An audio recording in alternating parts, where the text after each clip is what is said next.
umaga pa lang, pakiramdam ko'y parang tinatanbos balikat kong nanigas-tigas. Parang poste ng kuryente, bus nakita ko yung sign ng massage dito.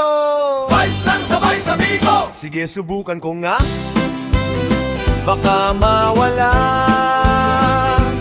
yung lungkot matapang. vibes massage, vibes massage. Hindi kailangan magbayad ng dagdag, mga kamay niyang parang robot umangkas sa ritmo ng tugtog. Heto po, mas mabigat pa o mas banayad. Ang sabi ko, basta huwag mo lang akong ipahiga na parang isda sa platito. Nagsimula na siya, ako'y hagurin. Unang hawak pa lang, parang di na to ako ng bato. Sabay ang sabi niya, ma'am sir, relax lang, ito pa lang Yung warm up na to, hindi ko napigilan ang tumawa, kasi parang sinusubukan akong ibendang pandeho. uy kuya, Ate, huwag namang po akong gawing baluktot na tela ng damit na bago.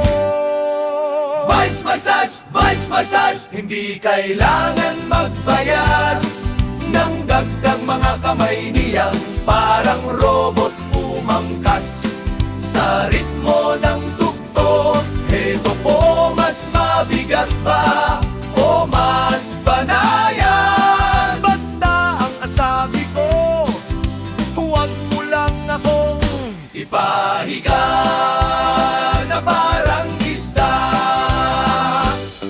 Pagkatapos ng massage, pakiramdam ko'y ako ay superhero na lumilipad. Sabay ang sabi ko sa kanya, uy, next time Baka pwede na akong i-massage. habang kumakanta ng Baby Shark, napatawa na lang siya ng malakas sa akin at sabay ang sabi niya, Sige po, handa akong maging background dancer mo, sir, ma'am. vibes massage, vibes massage. Ang saya-saya ay walang katapusan. Kung may sakit ka sa katawan o sa ulo man, dito ka lang at mag-e-enjoy ka talaga sa vibes lang tayo palagi. Sa vibes lang tayo palagi.